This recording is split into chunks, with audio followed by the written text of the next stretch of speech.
Hello, hello, chers viewers de ma chaîne et toutes les nouvelles personnes qui découvrent, bienvenue. Pour commencer ce vlog, dans cette belle matinée bien chaude, j'ai décidé de vous emmener dans mon jardinet, plus précisément mon bac potager qui se trouve juste derrière moi. Au printemps, je vous avais montré mes plantations et puis plus rien, je ne vous en ai plus parlé. Pour ceux qui découvrent la chaîne, en résumé, cette année, j'ai décidé de faire mes plantations dans des bacs. Pour des raisons de mauvaise terre, en fait c'est pas de la terre, c'est de l'argile et donc rien ne poussait. Donc j'ai fabriqué des bacs en bois de palette, donc le grand bac potager qui se trouve derrière moi et puis d'autres petits bacs qu'on ira voir tout à l'heure. Alors dans tous les cas, ce que je peux dire, c'est que je suis très contente d'avoir opté pour cette version de bac. Parce que j'ai beaucoup moins à arroser, bien sûr, vous vous en doutez, parce que j'ai pu composer, j'ai fait un mélange de plusieurs terres et je vois tout de suite la différence au niveau des légumes, ils sont mieux nourris. Pour vous dire, j'ai 8 pieds de tomates et je mange des tomates quotidiennement depuis le 20 et quelques juin. Et je dis bien quotidiennement, je ne m'en prive pas. Même il m'arrive de recroquer une tomate dans l'après-midi, par exemple, quand je bricole dehors. Les tomates ont commencé donc en bas, on voit il y a beaucoup moins de tomates maintenant. Là j'ai encore des grappes et là en hauteur j'ai d'autres grappes qui se sont formées. J'ai dû tailler les têtes parce que les pieds devenaient très très grands.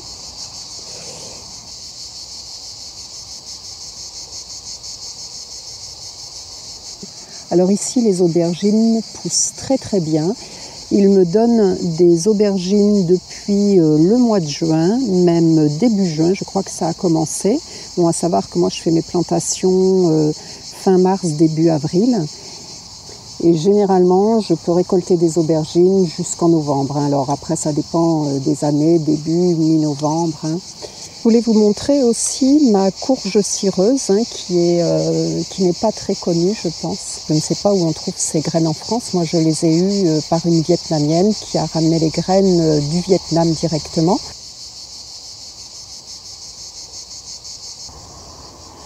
Bon, ça c'est un peu gros. Normalement, j'essaie de les ramasser avant qu'elles aient cette taille. Mais en fait, je ne les avais pas vues, celles-ci. J'en avais vu qu'une devant. Elles peuvent devenir encore plus grandes, le même principe que pour les courgettes. Alors je regarde si j'en ai pas d'autres du coup. J'en laisserai une en arrière-saison parce qu'elle donne assez tard, enfin assez tard. Voilà, la plus petite, elle est comme ça. Donc ça c'est bien, cette taille-là c'est bien. Parce qu'après, dedans, elles deviennent un petit peu cotonneuses. Je pense que ça fait comme la courgette quand elle est bien grosse. Et encore, je dirais un petit peu plus, quoi.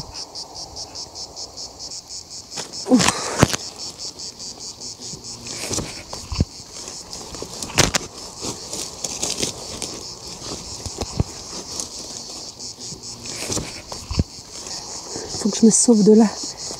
Il y a des guêpes. J'ai eu peur. Je ne savais pas qu'ils me piquaient. C'est juste des guêpes. J'ai eu peur.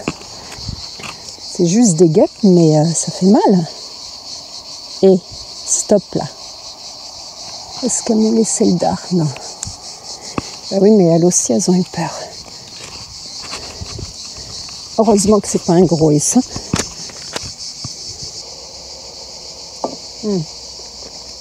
Je vous reprends après mes aventures. J'ai mis le pied sur un petit nid de guêpes. Heureusement que c'était un petit nid de guêpes d'ailleurs.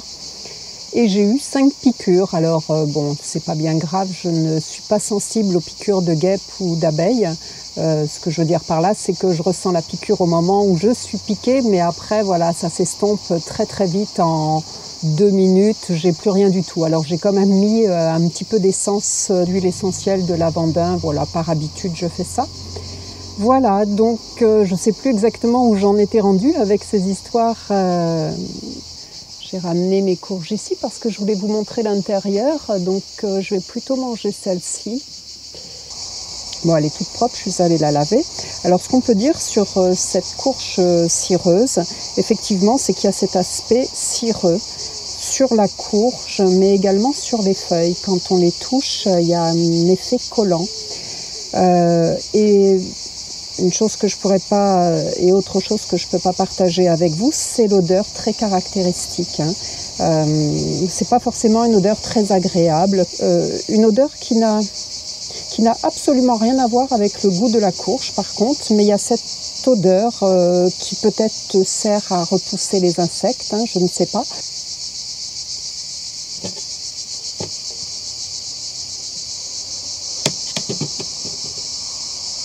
Donc toujours blanche, toujours très claire.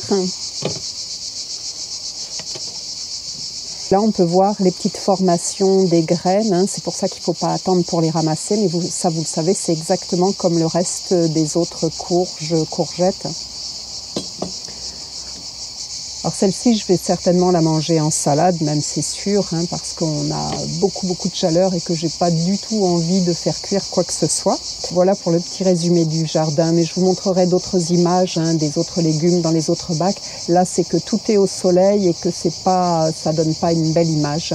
Donc, et puis que j'ai pas envie de me mettre au soleil surtout.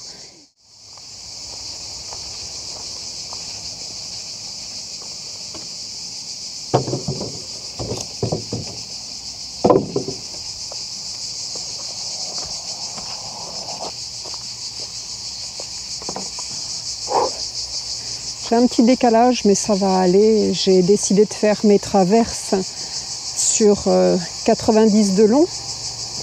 Donc je vais avoir en tout 5 traverses à préparer. Une ici, une en bas, de l'autre côté pareil, ça m'en fait 4. Et en haut, je vais en mettre une seule au milieu. Sinon, qu'est-ce que j'ai là à faire? Bon, préparer mes traverses, les raboter, donc ça va être beaucoup ça aujourd'hui, enfin ce soir, rabotage et sciage. Je vais essayer de voir si je trouve mes fameuses semelles pour mettre sous les supports, comme je vous ai dit, parce qu'il faut vraiment que je me décide avec... j'ai pas beaucoup de planches qui sont larges, et bon, c'est des planches que je réserve pour certaines choses, mais bon. Je vais voir, parce que là, il va vraiment falloir que je les fixe. De toute façon, là, je ne peux pas fixer, il me manque des vis, il faut que demain matin, j'aille en chercher. Il fait bon, là, je reçois un petit peu d'air, ça fait du bien. Aujourd'hui, je crois que ça a été la journée pour nous la plus chaude. Là, c'était très chaud. Là, j'ai été obligée de quitter la caravane dans l'après-midi. J'ai un ventilateur, pas un petit, un ventilateur, tout simplement. Et là, il poussait de l'air chaud et j'ai regardé la température, j'étais à, je vais vous faire peur, là, j'étais à 36, plus de 36. Je pense que la caravane est montée facilement à 37. Mais ce que je veux dire, c'est que là, je préfère éteindre l'ordinateur parce que je pense qu'à 40... Non, il n'a pas fait 40. Il n'a jamais fait 40 dans la caravane. Mais au plus chaud, voilà, ça peut monter à 37, 38. Là, c'est quand on a très chaud. Alors, je pense qu'il a fait plus chaud que ce qu'on nous avait annoncé. Bon, on va pas se plaindre, on aime la chaleur. De toute façon, ici, la chaleur, on est obligé de s'y habituer, mais on est obligé quand même de rester à l'ombre.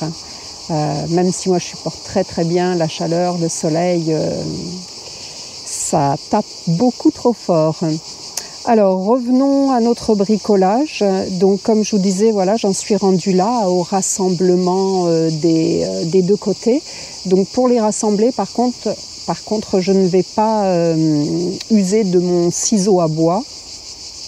Je vais plutôt utiliser des équerres.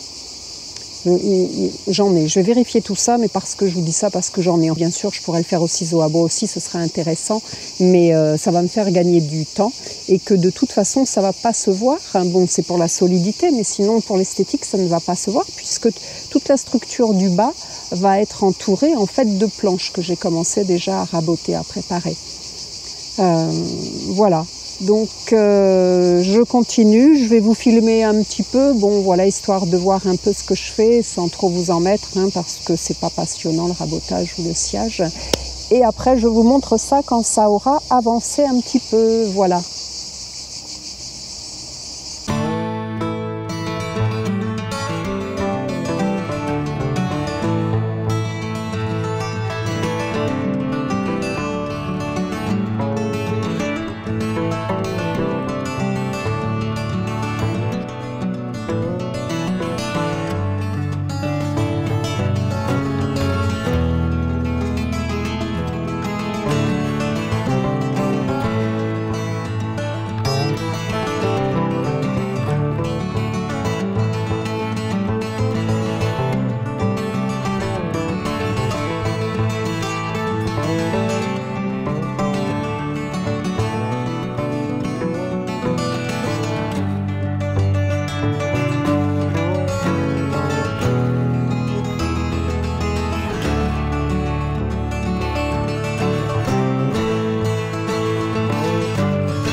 se retrouve le mercredi 21 pour la fin de la fabrication du lavoir et pour le début d'un autre petit chantier. Et en attendant, eh bien, je vous dis, portez-vous bien, bon été à vous, des bisous, ciao ciao.